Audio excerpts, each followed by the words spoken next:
I need to start this video by apologising to you guys about the X3M project. Because I never wanted it to take this long for me to be able to update you on what's happening with it. And even though I already knew this was going to be a massive undertaking trying to repair this absolutely wrecked X3M competition, I've never done anything of this size before and I had no idea how time consuming it was. Now, as much as I like doing everything myself as much as I can, I think it's time to admit that I need some help. Because this car has big structural damage, not only on both the chassis legs but also on the strut tower too. That means in order to fix this properly, this car needs to go on a jig, which is something that I've not got. Not only do we need professional tooling, but we also need professional knowledge too. So you might be wondering what I've been messing around at the last 3 weeks. Well, trust me, I've been trying my hardest. And that's because this is one of the biggest projects I've ever tackled, and I never expected the amount of preparation work needed in order to get these chassis legs straightened. But now, she's back, and we've got a lot to do. So the last time you guys seen the car, we managed to get the new subframe on it and get it rolling again, not under its own power because it's got no engine in it, because we need to tackle how we're going to fix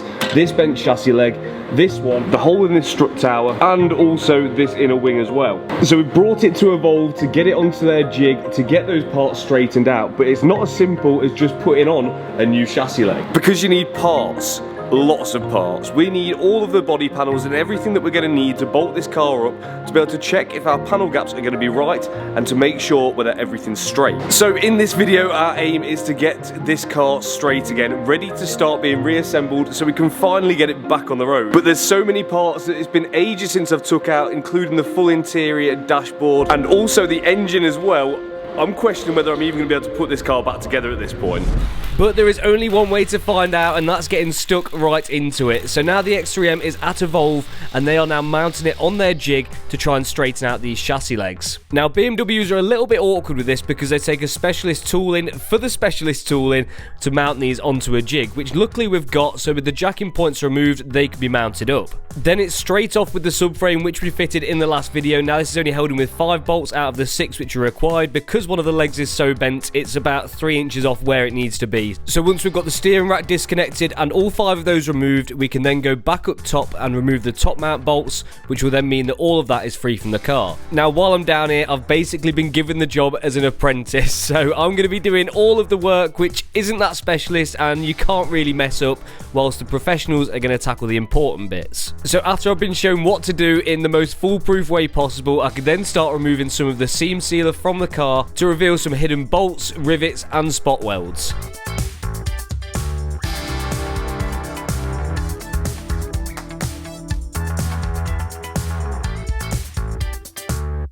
This is messy work. So the aim here is, like I said, to reveal all of the spot welds and everything that we're going to need to remove to get the chassis leg and inner wing off the car, because a lot of it is covered up by this kind of silicone seam sealer. But although it's messy work and there is quite a lot of it, you can smash through it pretty quickly with the right guidance anyway. But one thing that did surprise me is actually how little there is holding the front end of this car onto the body of the car. Because it is just spot welds, rivets and bonding. Like, that is it. There's not really much welding to it. And you wouldn't think that that would be enough to take the weight of an engine, let alone all the stress and forces which go through the front end of a car like this. Now, there is some of these weird bolts which there is a specialist tool to be able to remove them, but just being able to chisel them to crack them off and then widen them out with mole grips worked a treat. But these are only a small amount of what is actually holding the part of the car which we need to take off on there.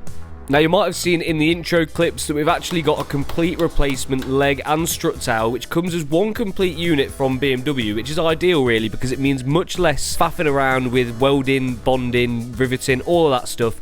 So we're just trying to fit that whole piece to the car, but we've got to remove what's on there currently in order to do that, and that's the main challenge. Now, if you're anything like me and your car's always broken, well, trust me, I can feel your pain, but there is a tool which can help you with that. So OBD11 is a super compact OBD2 reader, which can help you diagnose your car without the need to give hundreds of pounds of your hard-earned cash to a mechanic. So this is it here, scanning my BMW for fault codes, and you can see my car has loads which I need to fix. With full diagnostics available for VAG Group cars, BMWs and Minis, and also now Toyota and Lexus, but it can do so much more than just that, because OBD11 can code individual features onto your car and also retrofit items as well. So if you're looking to fix, diagnose or code your car, make sure to grab yourself an OBD11 reader using the link in the description and discount code SLIX to save yourself some money.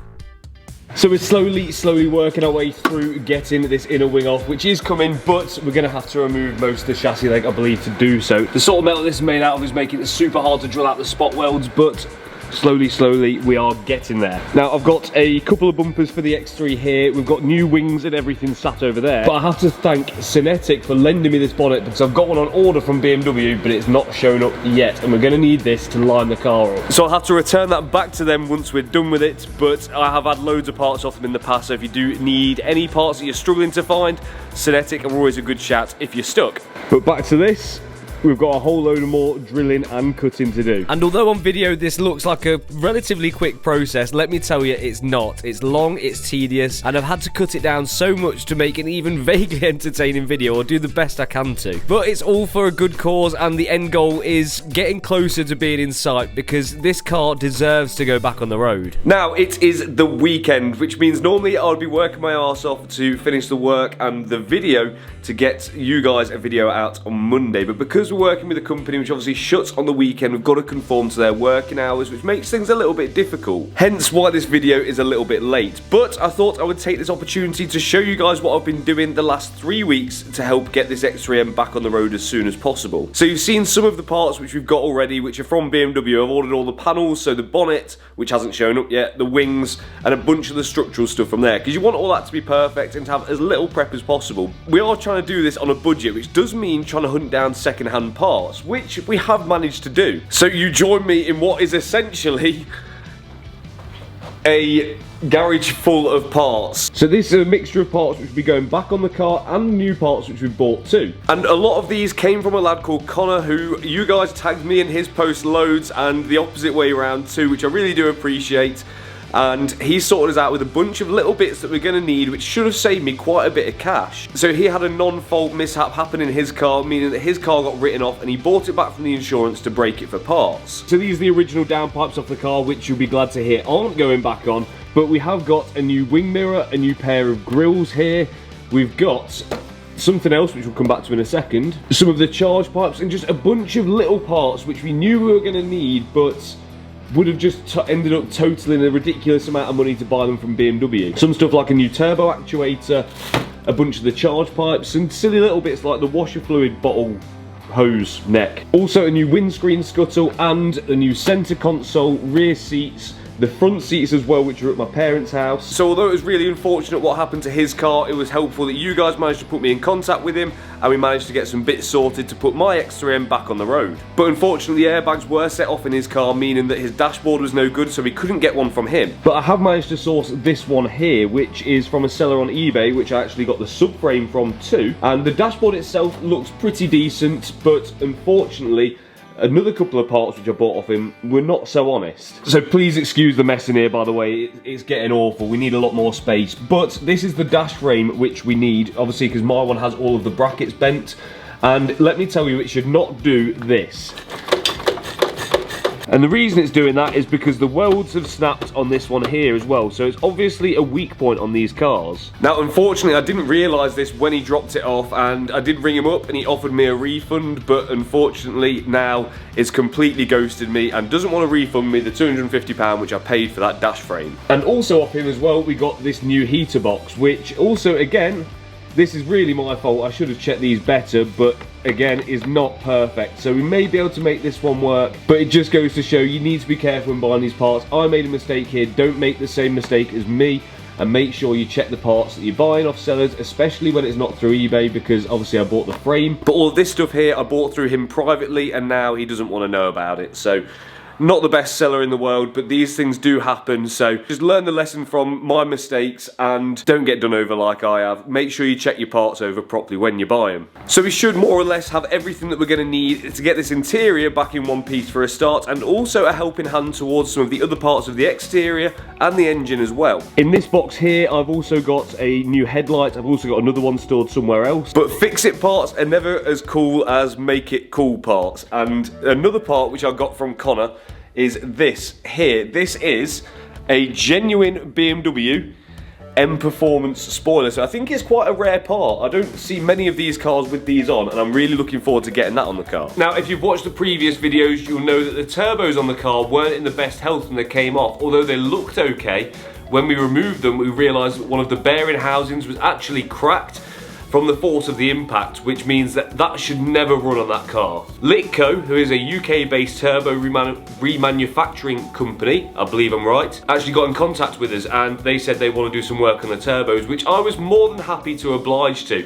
So not only have they repaired these turbos and replaced the bearing housings, they've actually hybridized them, meaning that these turbos are going to make even more power than they used to on the standard car, which is going to make this by far one of the fastest X3Ms in the UK. So I want to thank the guys at Litco so much for that, because not only has it saved me a fortune on having to replace the turbos, it's made them better than they were before and going to turn this car into an absolute beast. So I'm really looking forward to getting these on the car and seeing how much power we can make. So I've been super busy and a lot has happened while you've not been seeing this car, but something else really sick has happened too. And that is because we have finally reached 100,000 subscribers. So thank you guys very much, and I couldn't appreciate it more, I couldn't be prouder, but I think you guys should also be proud of yourselves, because without every single one of you, we wouldn't be able to be going further and harder with each project and each build, and hopefully this is just the start of things to come, and as the channel grows,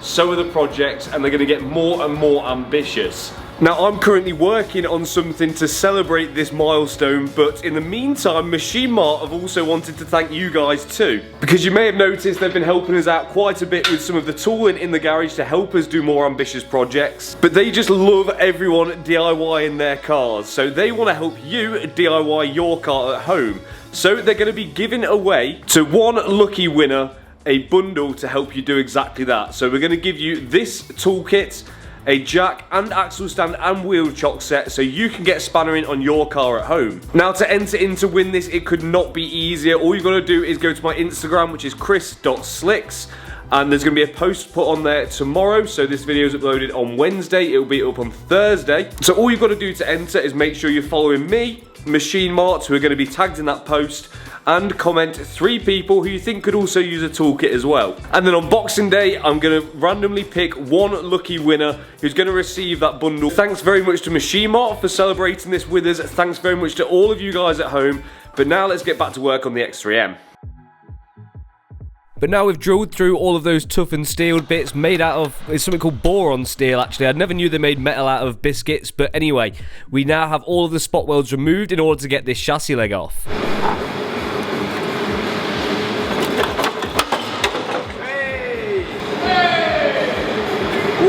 Which felt like a monumental moment, because now, on at least on one side, we've pretty much got it fully stripped back, and it is now starting to look like we can start building it up again rather than removing parts. But now I've been given the real apprentice's job of doing some sweeping up before we can get the puller out. Now, I have no idea about any of this, so I'm learning, so please bear with me. But what this does is connects to the jig, so then you can essentially use that to lever off and then pull the bent parts back into shape.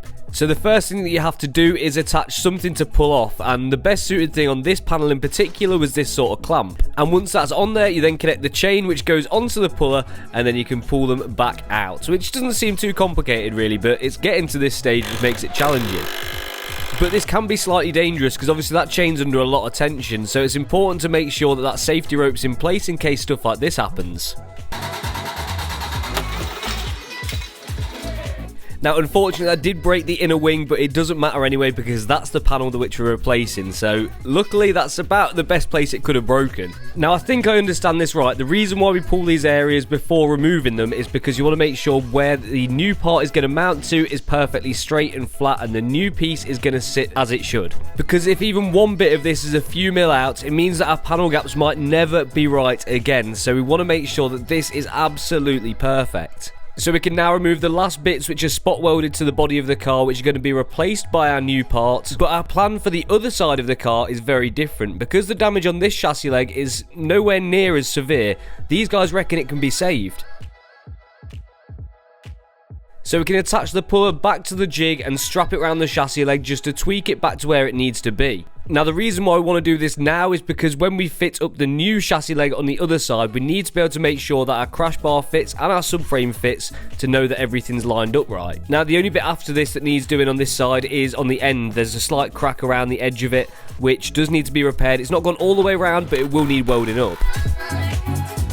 But because of that crack, we want to be super careful that we don't have a repeat of what happened on the inner wing on the other side that we end up pulling it off. Luckily this time though, we didn't. But now we're getting a bit closer to where we need to be to fit the other side up, so I can start preparing all of the surfaces where we've drilled off spot welds by hitting them with this sanding disc on a grinder to make sure they're all perfectly smooth, so when we do weld to them again, it's nice and clean and there's going to be no issues with welding on there either.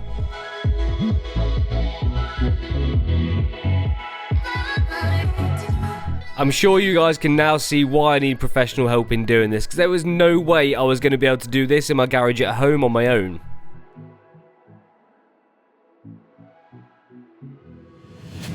Now the next thing that we needed is to get the windscreen out, one because it's broken quite badly, and also it's hiding a few of the spot welds for the inner wing panel which we need to take off in order to offer up the new chassis leg.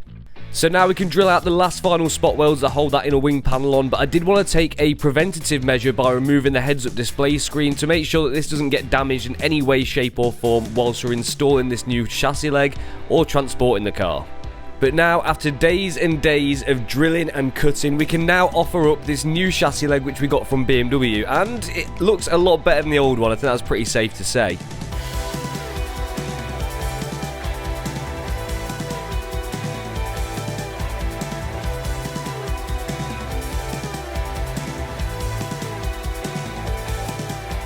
Now to make sure that this lines up properly, we're going to install the strut braces on the X3 to make sure that all of the bolt holes line up perfectly and everything's sitting exactly where it should. Because would it not just be heartbreaking after all of this hard work if we got it wrong by half an inch and it threw everything off and you couldn't fit the subframe, and it would just mean it'd have to all be done again, which no one wants to do. But does it not already, even before that chassis leg's properly attached, look 10 times better than it ever has? But now this is the most important bit. We need to see whether the new subframe lines up with the new chassis leg, because if it doesn't, this is the one part of the car which has basically zero adjustment in it. So if it's not right, the whole car will never be right. So this is the part that is the most important in my opinion. That, and probably making sure that the chassis legs actually attach properly. So although some light tweaks are needed still on the passenger side leg, the driver's side leg is looking as good as new. Now videos can make a job look a lot easier, but getting the car to this state was so much work, but we're now on the home run.